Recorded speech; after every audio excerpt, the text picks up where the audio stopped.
while at Kakatwanga Trading Center in Kibale District murdered one Boaz Akamplira. In the dock, Mugwanya was not allowed to take any plea since the court lacks jurisdiction to such capital offences. The resident state attorney informed the court that investigations into the case is still ongoing, which prompted the magistrate to remand him till 10th of next month for further mentioning. The same court has remanded Bruno Byamugisha, a resident of Kiribanga village in Wameramera sub-county Kibale district, on charges of murder. Prosecution told the court that the accused Byamugisha and others still at large on the 13th day of March this year, while at Kiribanga village murdered one Yuda Tadeo Isingoma, and the accused had appeared in court 7 times. In the dock, Byamugisha was also not allowed to take any plea since the court lacks jurisdiction to such capital offences, and the accused was also remanded to Kibale government prison till the 10th day of next month for further hearing. As the government commences the construction of the 484 billion shillings Hoima Stadium in preparation for the 2027 African Cup of Nations AFCON, local authorities and investors in Hoima City are positioning themselves to capitalize on the economic opportunities that the facility is expected to bring. The city leaders say there will be an influx of visitors, which will increase demand for services, and the anticipated boost to local businesses is poised to significantly enhance the region's economy. Hoima Stadium, which recently broke ground under the management of M&A Suma, a tax sheet construction company, is being built in Kiarwil Hoima East Division, and the stadium will cover 34.9 acres of land. Suma has already subcontracted local firms, including Jonan Conglomerate from Hoima City to carry out earthworks, which are expected to create jobs. Brian Kaboyo, the Hoima City mayor, says that city leaders recently held a meeting with His Excellency Yoweri Museveni, during which they requested funding to tarmac 30 to 40 kilometers of the alternative roads leading to the new stadium. Kaboyo notes that the city's physical planning efforts are now focusing on developing the outskirts, particularly areas near the stadium, to eliminate slums, and they are planning to repair all non-functional street lights and to ensure that the entire town is well lit. He anticipates an influx of investors and stresses the need for all hotels to upgrade their facilities to accommodate the expected visitors. Martin Owori, the director of Hoima Resort Hotel, says his hotel currently has 165 rooms, but in preparation for the AFCON 2027, he's expanding with a new structure that will increase the total number of rooms to more than 200. Dr. Freddy Kabagambe Kalisa, the director of Mika Eco Resort Hotel and senior presidential advisor on oil and gas, says that the Hoima City is fortunate to host an AFCON event. The police in Kenjoji district have confirmed a deadly accident that took place at Kaihura along Fort Porto Kampala Road, leaving at least 10 people dead. Vincent Twesige, the Rwenzori West Regional Police spokesperson, says that the fatal road accident involved a bus registration number UBE 807T, Isuzu belonging to Poco Poco Bus Company, which was coming from Kampala, that collided with the Toyota Hiace taxi registration number UBR 812G, which was coming from Fort Porto heading towards Kampala. Twesige reveals that the today early morning accident has claimed the life of at least 10 passengers in the taxi, including its driver, and among the dead are 8 males and 2 females, and it is reported that the taxi driver left his side and collided head-on with the oncoming bus, which had maintained its side. The scene of the accident has been visited by the regional and district traffic officers, and the team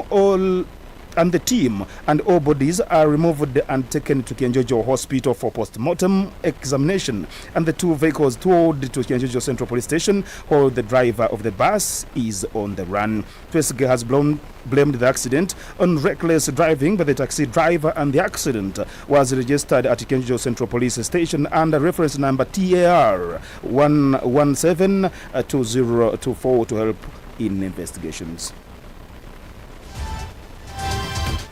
The Speaker of Parliament, Anita Netamong, has launched the construction of a perimeter wall fence at Kaunda grounds in Gulu City. Among says that this is part of the corporate social responsibilities that will be carried out by Parliament as they sit in Gulu. She also notes that this regional sitting in Gulu is in memory of the late Speaker, Giacomo Lanya Lokori. Among earlier on visited the home of the late Speaker in Larogi sub-county Omoro district.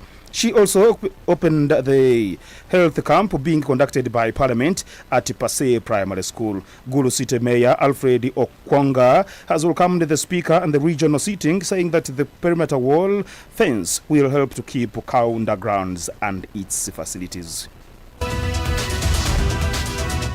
You are still listening to KDR News Broadcast. This is the news on the international scene.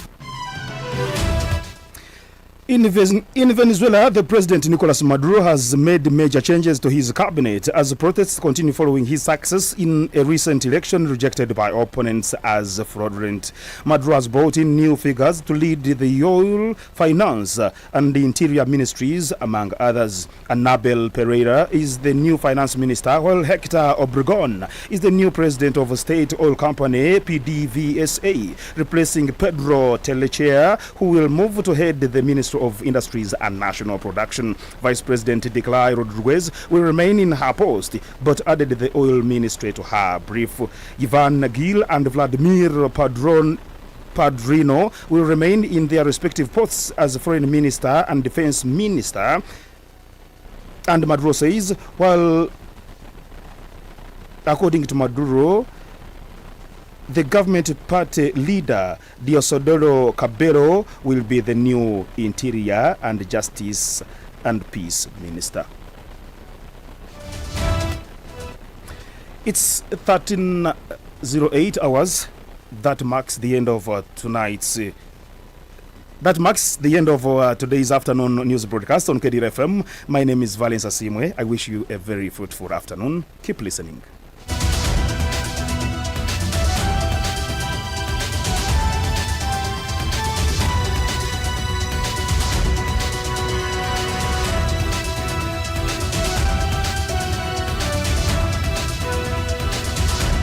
From all over the world, local, regional, national, and international, Kdr FM brings you all the stories. Kdr FM News, World's proudly sponsored by MTN.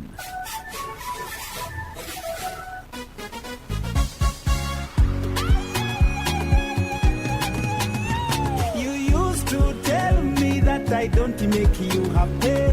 All that time you would be complaining. Baby, how come you never call me? But now with MTN, I have a daily voice bundle. I'll call you every day, yeah, yo, baby, don't know. MTN voice bundle, yeah, yo, baby, don't know. MTN voice bundle, yeah, yo, baby, don't know. MTN voice bundle neza bei dondoro okutera network zona tunga dachika 25 arshirinjiro 10 zonka nyigasta emwe not star ibiri emwe hash otoraneho daily bundle ninga kozesa my MTN app ogambe aha bei dondoro aha kuba kuturi kugamba hamwe twine kizibira MTN enkora n'obushosholeke nibikuratirwa MTN nerebera rushitongole cha Uganda Communications Commission. Abantu nyana bakibale kagadi kakumiro na hadi hona mutabaruke habwo kuba tyansika arguza egabude obone baletere mibasi yona eyabusireyira ikara nogya Kampala manya Kenya manya Dubai nogitoza hati nurekeraho genda mu batyasika arguza yona emibaze roho okukebera omubiri gwono kamanya na kyorwaire byona byabusa iwo kwenda kukebera computer kwigule ebinywa kandi inyo bakasitoma babo abakuru inyo bakubahereza special care bakusubuza green tea habeya yo musubuzi okuterwa mutwe kuterwa mutima ekiriroliro mubiri kuruma no kuzimba ebigeri ulcers haniya sukari pressure kusanyarara omusujja ogutakira kuruma omugongo kuruma munda amani geksaija nege kazi toine iwo karwara amaino habo kwani obo kaba kuletero mbazi gwa amaino ogubako eta high quality toothpaste bakusemereza buhereza high hinaiwe buli kya baraza babaho Nyamarunda Town Council hasanyuka Bar and Lodge kandi kuruga kya kabiri kya kasatu kya kana kya katanu kya mukaga hamuna kya sande baba Karuguza ha office zabwe nkuru ha muhanda gwa Kikada waruga ha Stanbic Bank hakona